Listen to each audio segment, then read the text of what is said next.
said, and I begged him 3 times. I prayed 3 times. I asked God 3 times to remove this thing from my flesh. And God said, now baby, because if I remove that from your flesh, you're going to get beside yourself. If I take that away from... See, the thing that causes you to stumble all the time is the thing that keeps you praying. The thing that causes you to become weak is the thing that causes you to keep crying during the worship service. Y'all looking at me crazy. The thing that you know you coulda, shoulda, almost woulda, had. Jackie Corner said, my foot almost. That's the thing that you think about and say, his grace is sufficient.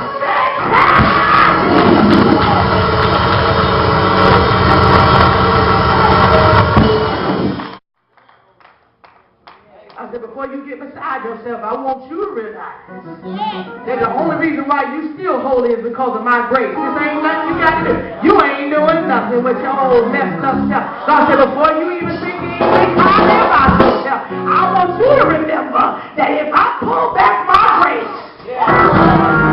oh well, would you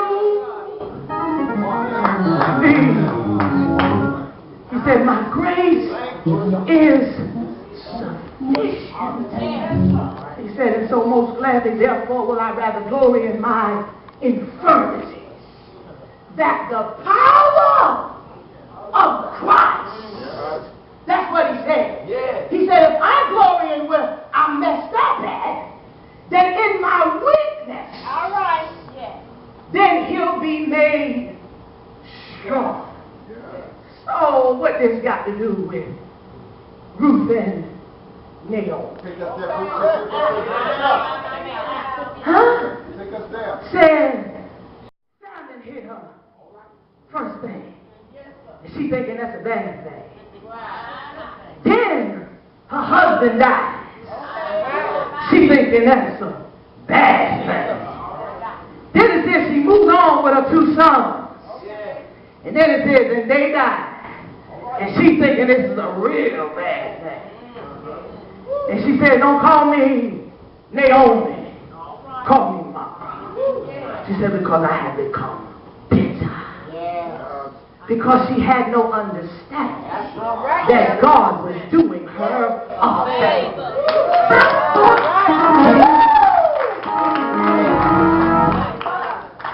If famine had not hit the land, they would not have moved from where they were. Y'all follow me? And when they moved is when her husband died. But if her husband had not died, then her sons had died. If all 3 of these men in her lives would not have died, she tried to send her daughter-in-laws off, but the one daughter-in-law stayed. All right. God said, I'm trying to do you a favor. Because if Orpah had stayed around, Boaz would have had to choose between the 2. Right? And I don't know which one was older. I don't know if it was Orpah or if it was Ruth. But God knew that he had to get Orpah out the way. So sometimes folk is moving on, but God told Ruth and Naomi, by Orpah leaving, I'm doing y'all.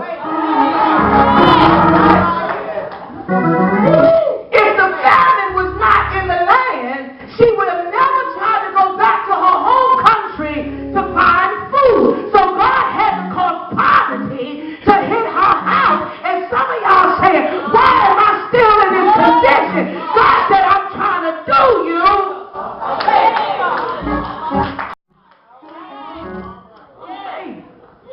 Her husband dies. If her husband had not died, she'd have stayed in the land where she was. If her sons had not died, then Ruth would have still been married and would have never been available for Boaz. And so God said, I've allowed calamity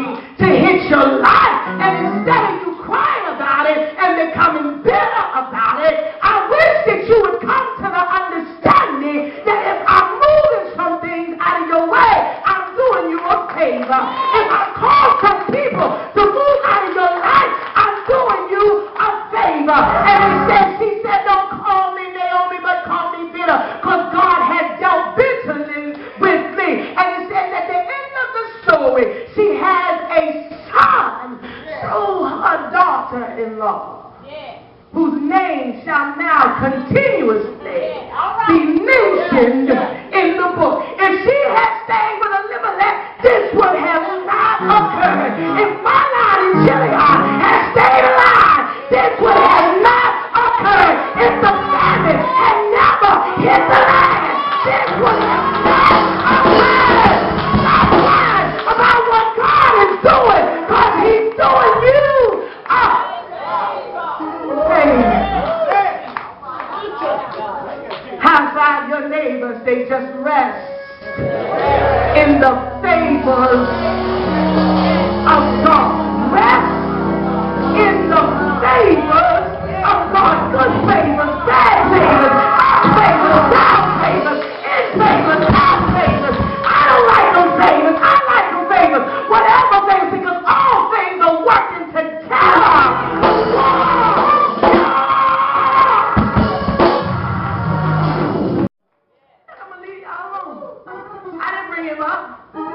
But when Joseph's brothers didn't like him, God did him a favor. When they threw him in the pit, God was doing Joseph some y'all can tell me free.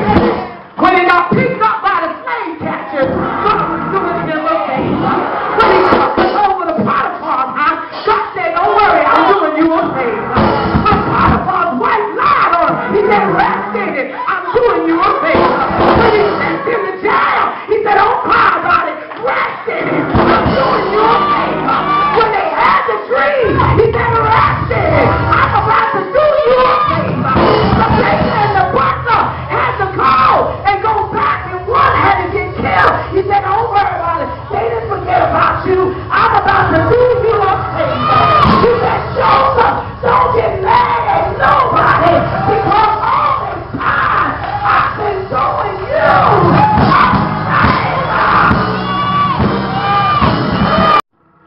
He said, I ain't mad at you. You know why? Because everything that happened, he said, y'all didn't even do this. He said, y'all think y'all did this to me. He said, y'all didn't do none of this to me. He said, y'all didn't even throw me in the pit, even though you really threw me in the pit. You had no choice but to throw me in the pit. Huh? Even though I got stole away from my family, he said, y'all think y'all did something, but you didn't even do nothing to me. So why am I mad at you? When you weren't even the one who actually did what was done. He said, I'm not mad at you. He said, because you didn't do this to me. He said, God did this to me. It said that out of all the favors God did for Joseph. See, we're going to look at it different now. We ain't going to look at it like poor Joseph. God was giving him a bunch of favors. Because everywhere he went, people favored him. Their house and the prison and every place was blessed because Joseph was there. And it said, after all the favors God showed upon Joseph, he became second man in charge. How far did they say, now that's a favor. If you ever knew where God was trying to take you, you would stop crying about the favors that He's given you. Well, they done took my car. It probably was a favor. Because you was driving places you had no business going. Oh, y'all looking at me crazy. God had to do you a favor. I got to move from where I'm living because the people that was around where you was living wasn't doing you no good. So God had to do you a favor. When they addicted me, God just did you a favor. They fired me from my job. God just did you a favor. That man that left me, God just did you a favor. That woman don't want to be with me. God just did you a favor. High five your neighbor and say you need to learn to rest in the favors of God. Come on, everybody, rest.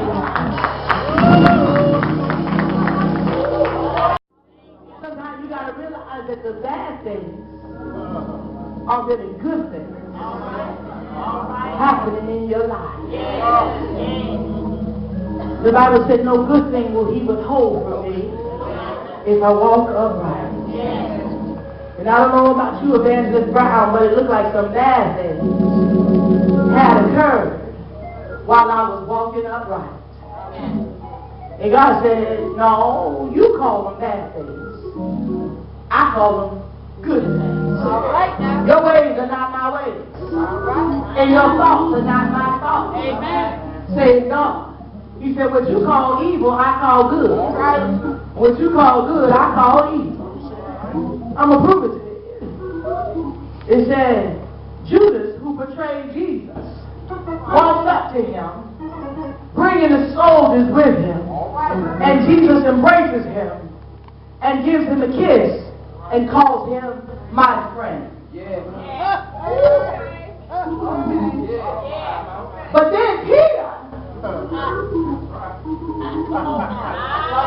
that when Jesus said they're going to come and take him, Peter said, oh no! And he calls him Satan. I'm trying to figure out, the one that's trying to protect me, you call him the devil.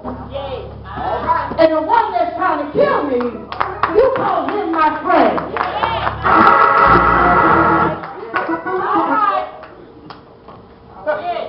And somebody done got it. Most of the folk that like us and are for us, God saying they're your enemy because they not pushing you to the next level. They not calling you to fall down on your knees. But the person that's your enemy, that don't like you, been hating on you, been lying on you, been talking about you. God said, I like them in your life. They're your friends. I'm going to keep them close by. You know, I don't want them around me. God said, no, those are your friends. Those ain't my friends. Those friends. God said, those are your friends. These my friends. God said, no, those are your enemies. Because those are people that got you thinking you all right the way you are. Those are people that got you thinking that you going to make it to heaven anyhow. The people that keep buffeting you. The people that keep hurting you. The people that keep lying on you. Those are the people God said, I like those folk around.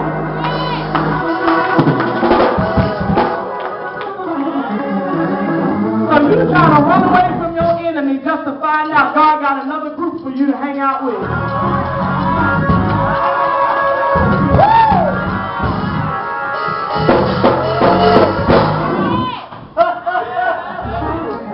God said, how can I sharpen you? How can I make you? How can I upgrade you? How can I make you better? How can I get you bigger? How can I make you stronger if the people around you keep telling you you are all right?